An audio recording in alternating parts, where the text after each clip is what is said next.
Welcome po muli, magandang araw. Huntahan ng Bayan TV po tayo. Panoodin po natin itong si Franz Castro dito sa Manila Bulletin Online. Ito po ang kanyang sinasabi tungkol doon sa nabalita o lumabas na alingas-ngas na mayroon daw gentleman's agreement si dating presidente Rodrigo Roa Duterte sa China. Ito po yan, panoorin po natin. So i-reiterate ko lang yung aking I will put that in motion, Mr. Chair, that we should invite yung talagang nakipag-secret agreement. Most importantly, former President Duterte, no? Na siya yung nagsalita nito na nagsabi na meron ng reviews. Kaya si President Duterte, yung dalawa naman, yung dalawang spokesperson, dahil conflicting yung kanilang hindi natin sila kailangan. Kailangan natin dito si President Duterte na humarap. At saka yung Chinese Embassy, representative ng Chinese Embassy na maalam, Mr. Chair, doon sa agreement. Alam niyo po, Mr. Chair, mahalaga ito, no? Nagpapasalamat ako sa dalawang committee. Baka pwede na rin isama natin yung Foreign Affairs Committee sa pag-take up nito. Dahil yung mga nangyayari na mga bold, yung mga harassment sa West Philippine Sea, ay ito na yung binunga, no? Lalo pong nagiging lumalala yung ginagawang harassment ng Chinese government doon sa West Philippine Sea. Kaya nararapat lang po na malinawan na natin to, Mr. Chair. So yan po ang pahayag ni Franz Castro ng Makabayan Black. Ituloy muna po natin itong usapan naman dito sa New Model. Senator Francis Tolentino ay naghain ng resolusyon upang imbestigahan ang umano'y insidente ng wiretapping na nagsasabing iimbitahan ng Chinese Embassy sa Maynila sa pagdinig sa Martes. Ito ay kaugnay ng kontrobersyal na audio recording transcript na inilabas sa publiko hinggil sa umano'y negosasyon sa tinaguriang New Model Agreement sa pagitan ng Pilipinas at China. Kaugnay nito, kailangang tanungin kung masinop at nasa loob ng mga hangganan ng internasyonal na batas na namamahala sa mga diplomat na isailalim ang mga opisyal ng Chinese Embassy sa Maynila sa isang pagdinig ng Senado na nakatakda sa ika-21 ng Mayo gaya ng iminungkahi ni Senator Tolentino. Gayunpaman, kapansin-pansin naman ang pananahimik ng mga Marcos defenders sa isyu na ito matapos na malaman ng publiko na ang Marcos admin pala talaga ang may agreement at nilaglag pa ang isang opisyal sa Westcom na si Carlos. Subalit, iginiit nga ni Tariela na lahat daw ng impormasyon ng pakikipag-usap nila sa China ay alam ng publiko.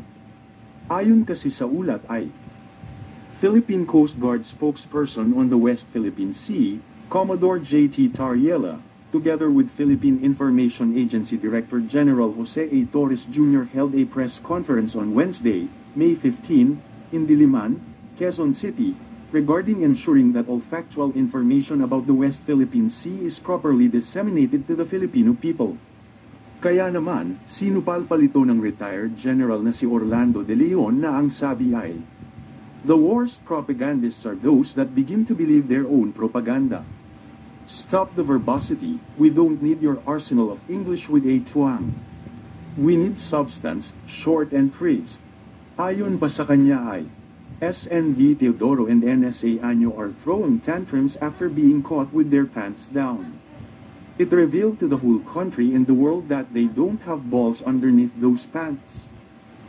Having no balls, they have to cover their asses for the lies they inflicted upon the Filipino people under the most stupid claim that the Chinese wiretapped a conversation about a secret agreement these two, themselves, profess to have never happened. Teodoro and Año must resign if there is even an iota of honor left in their bones. They don't represent the Filipino culture. They are more like amboys.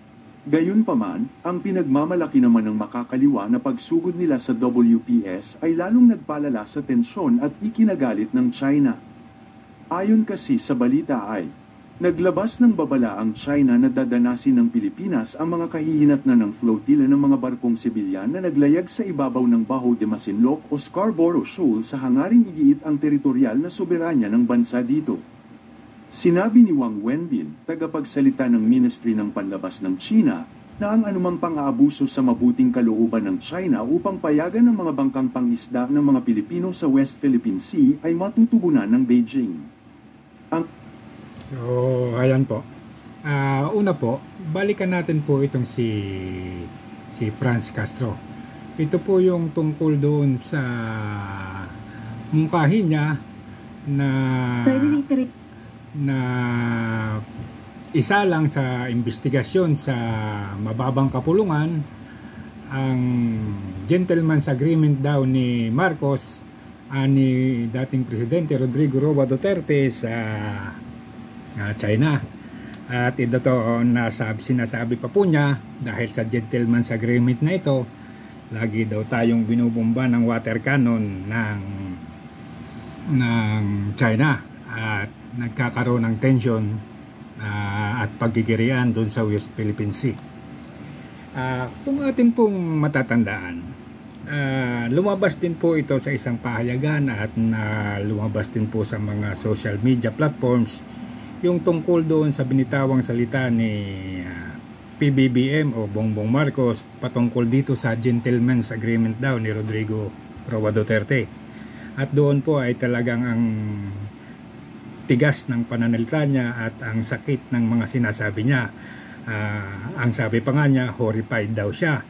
At ang tinatanong pa nga niya kung ano ba yung ipinamigay ni Duterte sa China at kung ano yung laman ng kasunduan na hindi nasusunod, kaya daw nagagalit ang China. At then sinabi rin po niya na kung ano man ang kasunduang pinasok ni Rodrigo Roa Duterte nung nagdaang administrasyon ay pinawawalan niya na ng bisa. So ibig sabihin wala na po itong epekto ngayon. So ito po ngayon ang problema. Dahil pagka nagkakaroon ng insidente na pambomba ng water cannon sa mga barko ng Pinoy na nasa West Philippine Sea, ang lagi pong isinisigaw nitong Makabayan Black ay dahil may gentleman's agreement. Pero ang sinasabi nga po ni Marcos ay wala na yung halaga at pinawalang bisa na. Ang problema ngayon, lumabas itong issue ng pagkakaroon ng new model sa pagitan ng China at ng Pilipinas sa pamamagitan nitong mga opisyal ng West Philippine Command, si Secretary Anyo at saka nabanggit din dito si Browner ba yan o si Gibo Teodoro. So ito po ang problema. Ang lagi po nilang pinagigit-gitan ay yung gentleman's agreement. Samantalang maliwanag po sa sikat ng araw na may mga agreement na pinasok ang Pilipinas patungkol dito sa West Philippine Sea sa pamamagitan ng ating mga opisyal ng gobyerno hanggang sa mauwi nga po nga yan sa laglagan itong si Orlando De Leon. Si Teodoro ay alam ko natanggal ito sa serbisyo. Ngayon po, ang isa pong masakit, lagi na lang po nilang isinisingit o dinidildil sa utak ng mga Pinoy na si Rodrigo Roa Duterte ang may kasalanan. Samantalang dito po, sa huli, may lumabas pa nga pong recording, may lumabas na dokumento na ipinakikita na ang ating kasalukuyang gobyerno ang mayroong ginawang pananagutan sa China. At ayon po sa China, hindi ito nasusunod kaya nagkakaroon ng tensyon.